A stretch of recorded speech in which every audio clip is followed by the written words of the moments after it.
Hello, my name's Catherine Drummond-Herdman and I farm at Megginch Castle with my husband Giles Herdman, and we've got just under 300 acres, and we're here in the walled garden where we're growing tea and some flowers for cutting, and we're here, there's an initiative here with the Duke of Edinburgh Awards which is called the Starfish Way, and then outside there we've got a big orchard with over 1,400 trees, and the house itself was built it was here in 1420, and my family moved here in 1660 from Crieff. So biodiversity for us at Megginch is really important. It's as a farm you can't exist, your crops won't work unless you've got bees to pollinate it.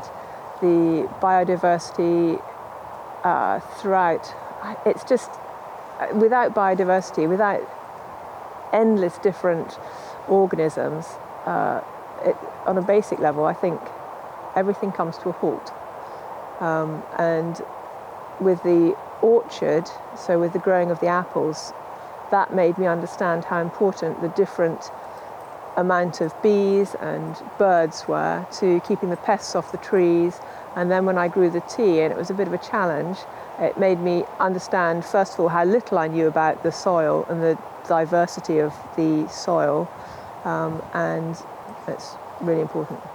The farm used to be much bigger, perhaps in the 1960s, and then over the years the amount of land that's been farmed has reduced.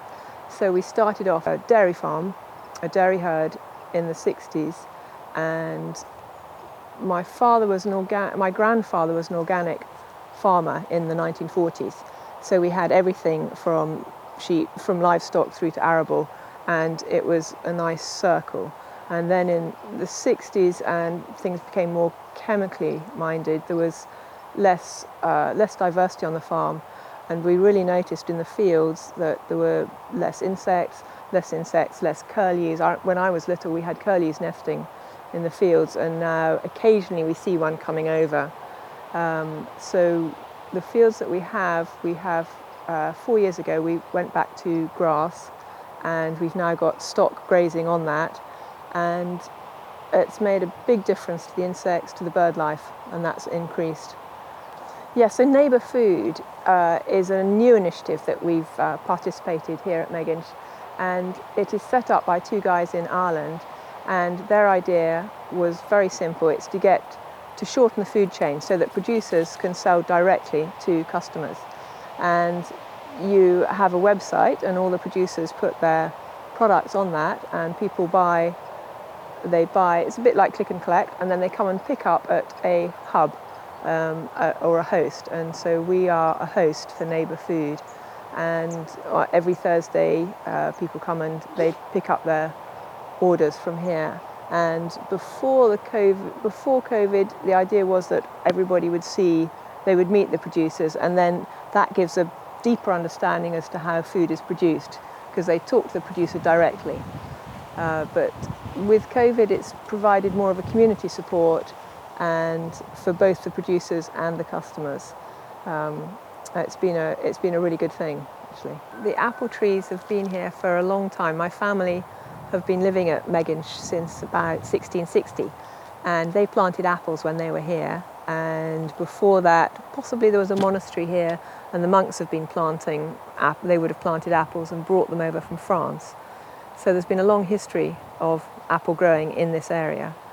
And when I took over in 2005, there were some older trees in the orchard, but a lot of it had been overgrazed, and we replanted with help with a SRDP grant and encouragement, and with the local community as well. And we now have over 1,400 apple trees, over 500 varieties, and we're looking to use the varieties for research purposes, so that other farmers can come and see what grows here and think about the different varieties, so that not only they can use them for cider or apple juice, but for making apple pies or whatever it is. There's a slight diversity. They can diversify from their normal farm things. So the tea, we're growing tea here, which was actually, it started off as horticultural therapy, and I was recovering from chemo and decided actually I needed something to get me out of the house. And there's a group of 9 of us growing tea called the Tea Gardens of Scotland, and the tea has been really interesting and really challenging. So it takes so many leaves to make 1 cup of tea that actually I'm not going to be able to do that. But I will be able to use it for education and tourism. So next year I think we're going to go into tea tours and tourism and explain to people. So that's the education side of it. There's an amazing international tea maker, and she just happens to live up in Comrie, which is not far away from here, Beverley, and she makes the tea, and I've decided that I can grow tea and she can make it. So being part of a collaborative group is really useful. It's a really good thing.